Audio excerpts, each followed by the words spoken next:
Hey everyone, welcome to Open Minded. I am Pete, and today I'm going to be discussing the rise in college tuition. They're bringing drugs, they're bringing crime. Like the interesting thing is the houses you see around you are all solar houses. 21st Century Fox has been holding talks to sell most of the company to Walt Disney. Now, I know a lot of people in my generation are talking about making college free for everyone because a basic education is something that everyone deserves to at least have access to. My concern, however, with that is the fact that in order to do that at a federal level, we would have to use the taxpayers' money to pay for college tuition, essentially. Now, there's a big issue with using taxpayer money to make something free for other people. The tax system in this country already has a lot of issues, and the amount of spending that we as a country are doing is already so out of control. We are over $20 trillion in debt, people. I don't really think that a lot of you understand how much debt our country is in and how much of a problem our country is going to be in if we continue to spend more than we make. I mean, if you take your own finances, for instance, if you're spending more than you're making and you're just racking up the debt, eventually, maybe not right this second, but eventually you're going to have a real big problem. And I know that most people in today's generation, in today's world, live off of credit, and that's a really big issue in my opinion. But beyond that, everyone should have access to college. But making college free and using tax money to make college free for everyone is going to cause a lot of issues, and it's not solving the problem at its source. It is essentially putting a Band-Aid on it so that we can all feel good about ourselves and go spend another 4 years in school. Now, if you take a look at this very rough graph of the past 40 years and the inflation that this country is going through, you can see that the average hourly wage, the consumer prices in the country, and housing prices stayed relatively around the same general area. The average hourly wage can essentially pay for the things that you need to survive, and you might need to go into a little bit of debt for housing, but housing goes through bubbles and it adjusts. But they're all relatively rising at about the same rate. Whereas if you look at college tuition and books and supplies, they are rising exponentially. And it started in the 90s and really took off around the early 2000s. Now, according to MarketWatch.com, the average price of an undergraduate degree has increased roughly 161% since 1987. So when, the older generations talk about working and earning your college tuition, they were able to do it because back in the 70s and the 80s, the average minimum wage job could pay for your tuition and your cost of living. So you could work a part-time job or even a full-time job at minimum wage back in the 70s and 80s and pay for your tuition and be able to survive.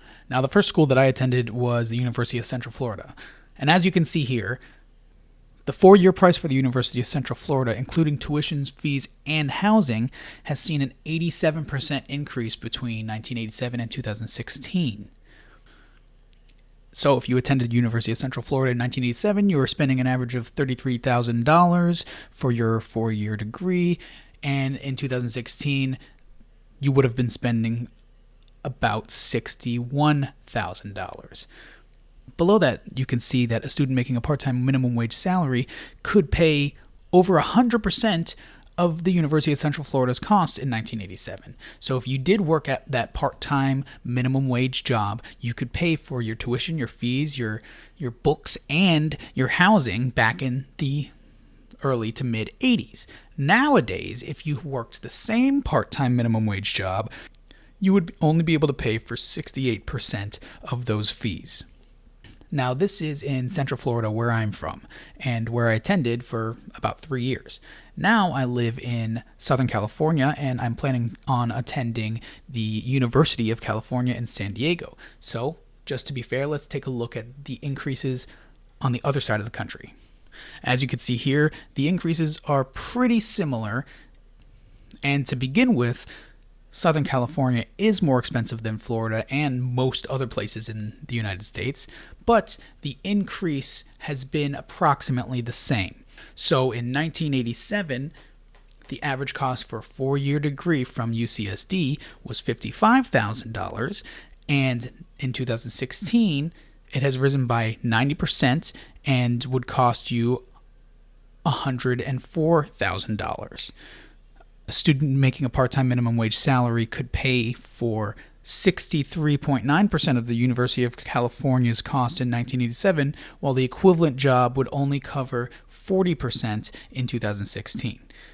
So, no matter where you're living, the cost of tuition is skyrocketing, and the average salary is rising, but not enough to cover the cost of tuition. Now, a lot of people would argue that the minimum wage needs to increase to $15 an hour federally. That's a completely different conversation. I don't even know where I stand on that, because there's a lot of issues that are going to come out of something like that. But I can agree that for how much stress is put on going to college and getting a degree, the amount of increase in the salary wages is not on par with the amount of increase in college tuition and book prices. Now, let me just throw something out there at you. From my perspective, what I see, the reason why tuition is going up so much is because of guaranteed federal student loans. Now, the government has come out and said, we think everyone should have access to an education. Therefore, we're going to guarantee that every United States citizen has access to a federal student loan, a loan that will allow you, the student, the American citizen, to go to school. But who are these student loans actually benefiting? One could argue that the student benefits from them because you have access to school that you normally wouldn't have been able to afford.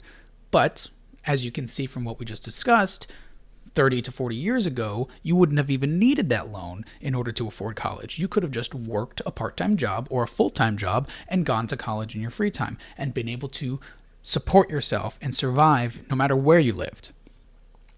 Now, if you work that same job, you still have to come up with more than 50% of your college tuition and fees. So students are obviously not benefiting. What about the government?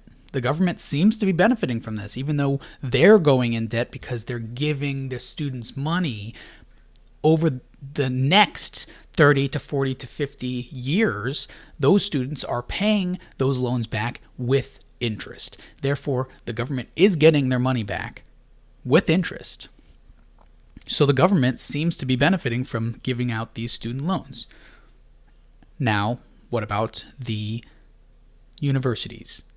They're the ones who are benefiting the most from this. Imagine if you had a business and you charged a certain amount and everyone could afford to purchase your good or your service for that amount of money. Everybody's winning. You're selling something, you're making money. The people who want your item can afford to buy it and are coming in to buy it.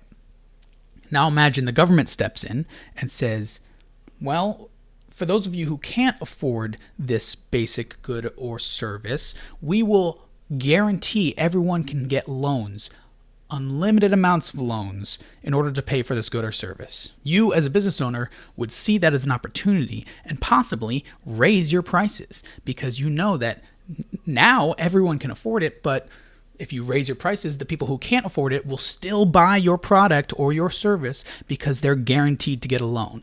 So you start raising your prices over and over again, and though the people's salaries are not going up, they're still buying your product or your service because they're getting that guaranteed loan. This is exactly what colleges and universities are doing.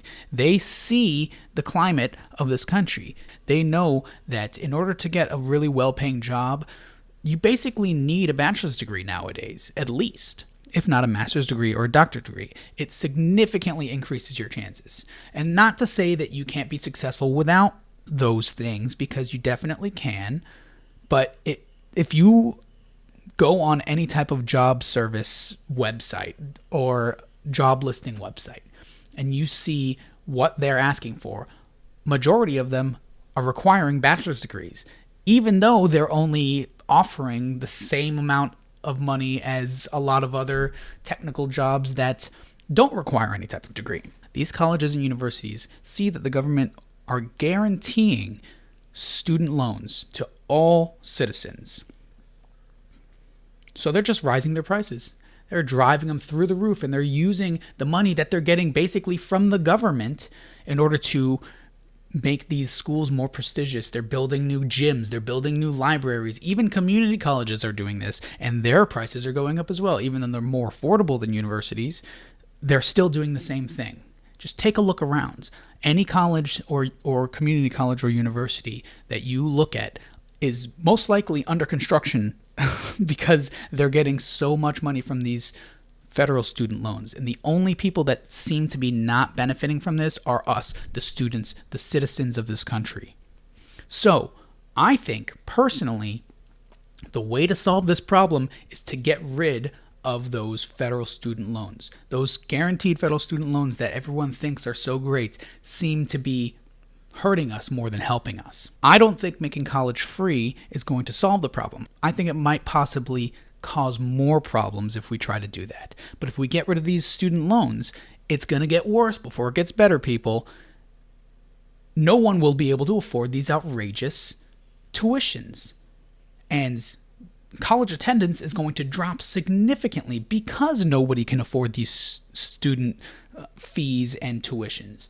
So at first, less and less people are going to go to school, less and less people are going to benefit from access to this higher education, but eventually these universities and colleges will notice that they're losing so much money, and they will have no choice but to lower their tuition to an affordable rate, to a rate that stays pretty significantly even with the average annual income.